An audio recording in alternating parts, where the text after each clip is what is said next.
Hello and welcome to Nithrania Game Club. My name is Branislav Berec and you're watching Game in a Nutshell, the series of videos designed to teach how to play various board games. Today we're going to learn how to play In the Hall of the Mountain King, published by Burnt Island Games.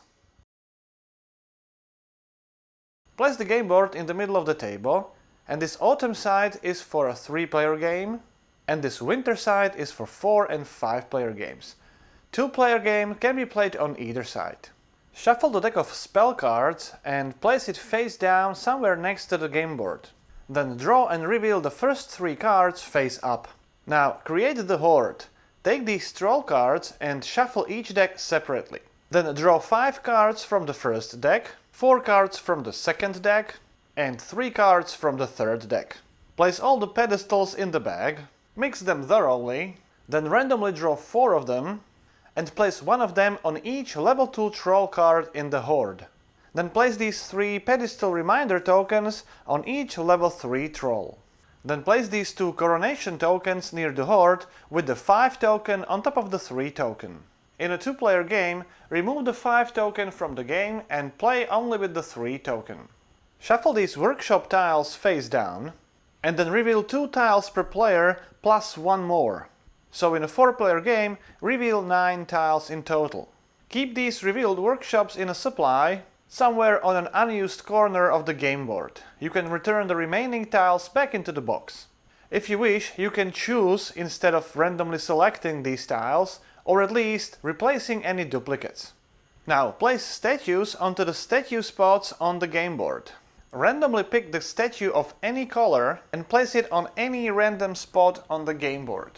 Then randomly choose a statue of a different color and place it on the next statue spot clockwise. And then place the statue of the remaining color onto the next spot clockwise. Repeat this pattern clockwise around the board until all the spots are filled. Finally, randomly distribute these pedestal point tokens face up onto the pedestal track. Each player chooses a color and takes the player mat, 6 starting troll cards, gate tile, and the score marker. Randomly determine the starting player and give them the first player token. Now, starting with the first player and then going in a clockwise direction, each player will place their gate tile on the game board. There are 2 types of starting points on this winter side of the map. These ones for a 4-player game and these for the 5-player game. So in a 4-player game, the starting player can choose any of those starting points and place their gate tile on one of those selected spots. All other players in a clockwise direction will choose one of the remaining starting points and place their gate tiles onto these spots. All the score markers are placed onto the 0 space of the scoring track. Then each player shuffles their deck of starting troll cards. Draw the top 2 cards from the deck and then choose and place one of them face up above one of the 4 empty slots on your player mat. Keep the other one in your hand. Then draw another card and repeat the process. Choose one of those cards and place it above one of the empty 4 slots on your player mat. Continue like this until you have 4 cards in your troll smooth, 1 card in your hand and 1 card you haven't seen yet. Now take all the resources from the bottom row of your 4 chosen trolls. These are your starting resources. Now the first player in the player order gets no bonus, the second and a third player in the player order will get the starting resource from the card in their hand, and the fourth and a fifth player in the player order would also get the starting resource from the unseen card. The 4 chosen starting troll cards remain in their position. You can return the remaining 2 cards back into the box.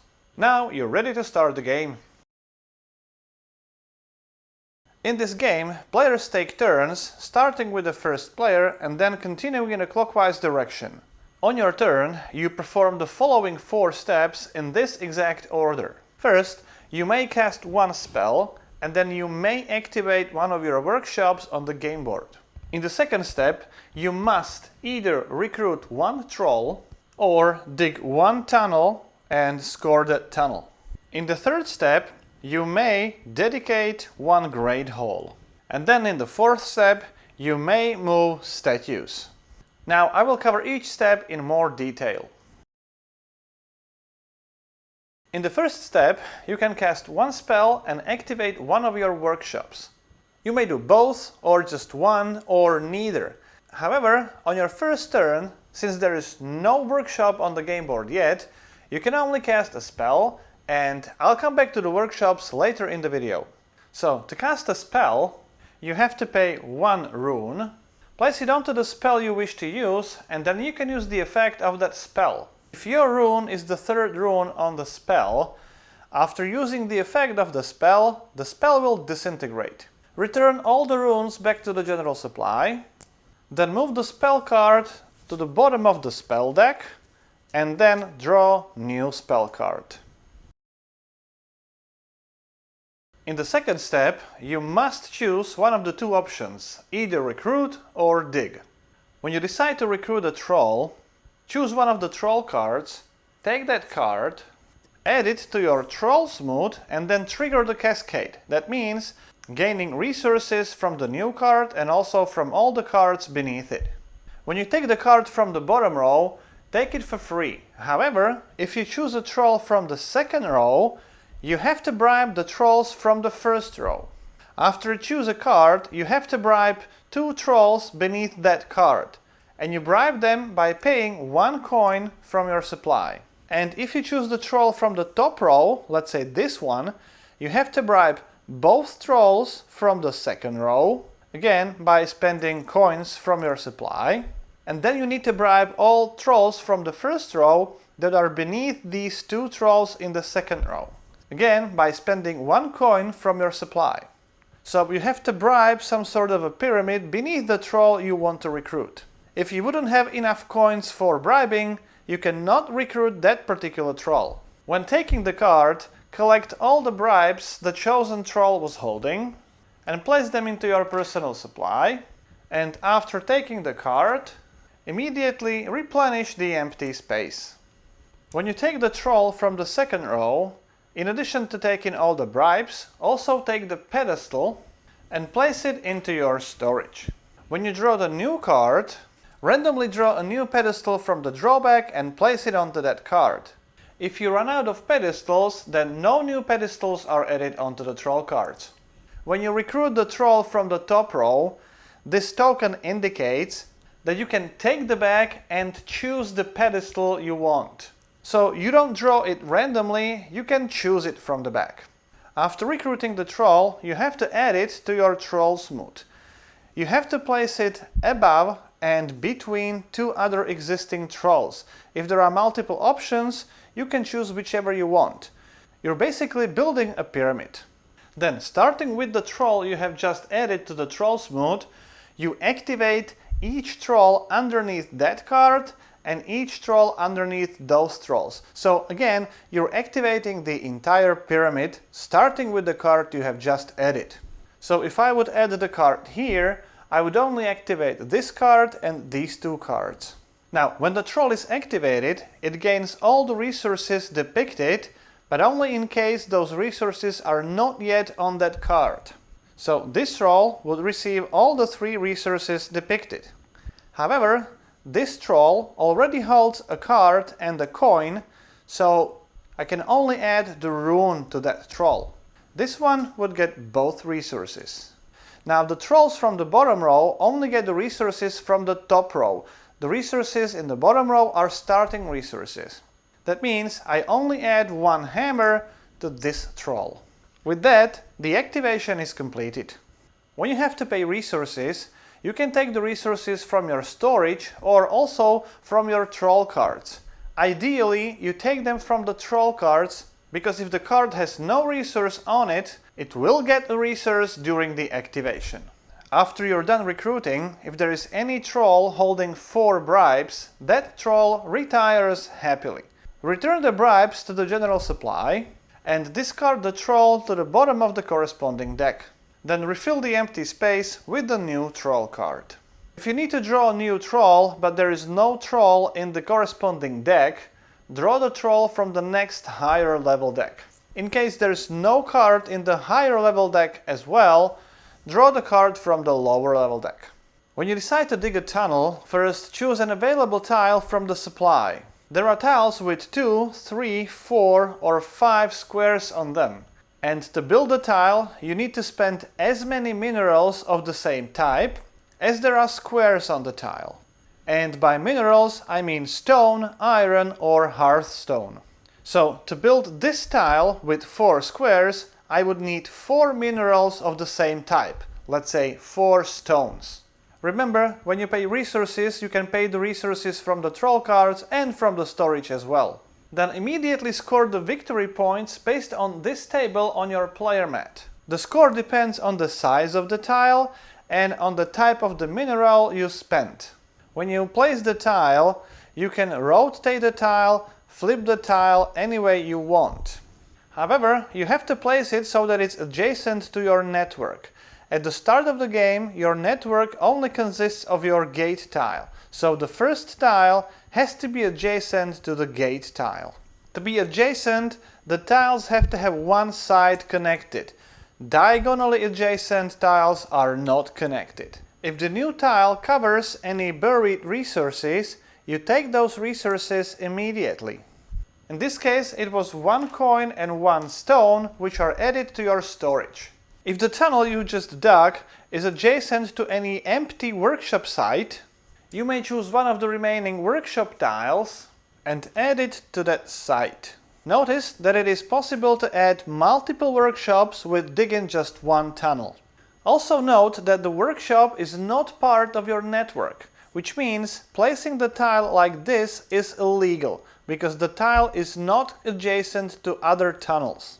You may never place a tunnel so that it extends over the edge of the board. And you may never place a tunnel so that it's adjacent to an opponent's network. The closest you can get is diagonal. The spaces with these rocky rings are rubble spaces. For each rubble space you cover, in this case 2 rubble spaces, you have to spend 1 hammer. So for 2 rubble spaces I need to pay 2 hammers. They are returned to the general supply. If you wouldn't have enough hammers to pay for these rubble spaces, you may not place the tile. Then any statue which is not in your network is a buried statue. If the new tile covers the space with a statue, that statue is considered to be unearthed, and it's available to be moved later on your turn. When you place the tunnel, and the tunnel has this anchor, and you have a pedestal in your storage, you may now add that pedestal to the tunnel onto the anchor. However, there's one important limitation. The mountain is divided into 5 tiers. It's this dark gray area, then gray, red, orange and yellow. There may only be placed 1 pedestal of each color on each tier of the mountain. That is also indicated by this pedestal track. As you can see, each tier has only 3 spots and 3 different pedestal colors. When you add the tile and you place a pedestal onto that tile, in this case it's blue pedestal on gray tier, immediately take the corresponding pedestal point token, so gray area and a blue pedestal. Place that token somewhere next to your player mat. Now, nobody else can build a blue pedestal in the gray area. You may only add the pedestal to the anchor at the moment you dig the tunnel. If you decide not to place the pedestal there at the moment you dig the tunnel, you may not do it later. In addition, pedestals already on the game board may never be moved. In the third step of your turn, you may dedicate 1 Great Hall. You may only dedicate 1 Great Hall per turn, and you do it by taking the available tile from the supply and placing it over your tunnel network. You may never cover empty spaces. The shape of the Great Hall has to fit into your network. This is a completely free action, there's no cost to it. However, if you would place it over any pedestals, the pedestals will be removed from the game. If the Great Hall would cover any statue, place that statue onto the same spot in the Great Hall. Great Halls may never be placed over workshop tiles or gates or any other Great Halls. Each Great Hall has 1 altar space. Altars are similar to pedestals. They can hold one statue of any color, however, they are technically not pedestals. If there is a statue on this altar space, the Great Hall will be worth the larger number of victory points at the end of the game. In the fourth step of your turn, you may move statues through your network. The closer you get them to the center of the mountain, the more victory points they will score at the end of the game. In addition, if you place them on the pedestals of the same color, their score will be doubled. To move the statues, you will need to spend these cards.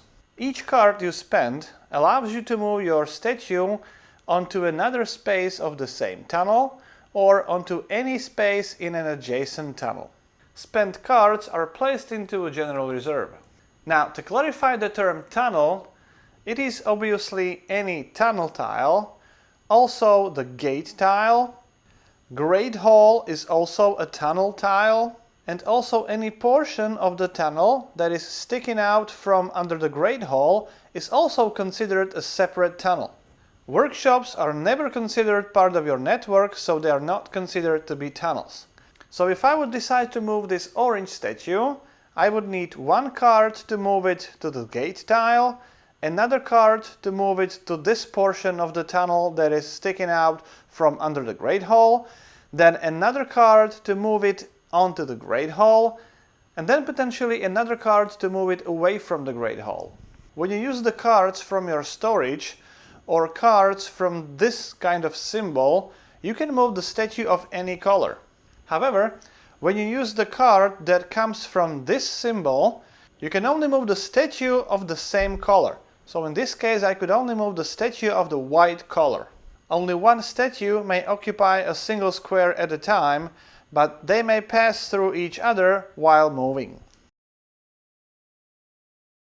So on your subsequent turns, during the first step, you may activate one spell and you may activate one workshop. You may only activate the workshop which is adjacent to your tunnel network. So first, choose the tile you want to activate. Let's say we will activate this one. Then each tile is a square tile and has 4 sides. Now check how many sides of that tile touch the tunnel spaces, any tunnel space. Don't count the diagonals. This workshop tile has 3 sides touching the tunnel spaces. That means you can now activate this workshop tile 3 times. If you would activate this tile, it has 2 sides touching the tunnel spaces, so we would be able to activate it 2 times. It doesn't really matter that it touches any of the opponent's network. If it is adjacent to your network, then you can activate it, and you can activate it as many times as the number of sides touching any other tunnel space. Now, you can find the description of all these workshop tiles in the rulebook, and in our example, this workshop tile allows you to change hearthstone into hammers or hammers into hearthstone. So, you can take the resources from your storage or preferably from the troll cards and return that resource to the general supply, and the resource you gain goes into your storage. So using the workshop tiles is a great way how to free up your trolls and move the resources into your storage. Each activation of the tile is a distinct operation, and if I could activate it 3 times, I can potentially change 2 hammers for 2 hearthstones and then 1 hearthstone for 1 hammer. And even though I may not get any new resources, I simply free up the spaces on my troll cards, so that when I activate them, I can fill them with more resources. The first player to recruit the 10th troll in their Troll's mood, essentially completing the pyramid, earns the first coronation token, which is worth 5 victory points. When the next player recruits their 10th troll, that player earns the second coronation token worth 3 victory points and triggers the end of the game. After the second coronation token has been claimed, finish the current round, and then each player will take 2 more turns in the same turn order. After that, the game will be over. If the token will be claimed by the player who is last in the player order, then he actually finishes that round, and then each player will take 2 more turns. Then proceed to final scoring. In addition to the honor points or the victory points gained during the game, add the victory points from these pedestal point tokens, from the coronation token, leftover resource sets. For each set of 3 resources of the same type, you get 1 victory point, and you can always change 4 resources of any type for any one resource of your choice. So you can use these traits to create another set of same resources during the final scoring. Then score all your great halls if there is no statue on the altar space, and that includes the case where you have the statue in the great hall but it's not on the altar space. Score the smaller number, in this case 2 victory points for the great hall, and if you do have the statue on the altar space, score the larger number for a great hall. And finally, score each statue in your network except for the statues in the great halls. Whether they are on the altar space or not, these statues don't score any more victory points. The score of the statue depends on the tier of the mountain it is placed on. The statue in this dark gray area will score 2 victory points. Statue in the gray area will score 4 victory points, and so on and so forth. The statues don't have to be on the pedestals to score victory points. However, if they are on the pedestal, their score value is doubled. Empty pedestals don't score any victory points. One last note, you can score maximum 1 statue per 1 tunnel tile, even though you would have more statues on the same tile. Then sum up all your victory points, and whoever has the most points is the winner. So that's it, that's how you play in the Hall of the Mountain King. If you would have any questions or comments, please put them into the comment sections below. I'll be more than happy to answer your questions. If you like the show, please subscribe. My name is Branislav Berec, you've been watching Game in a Nutshell, and hope to see you next time.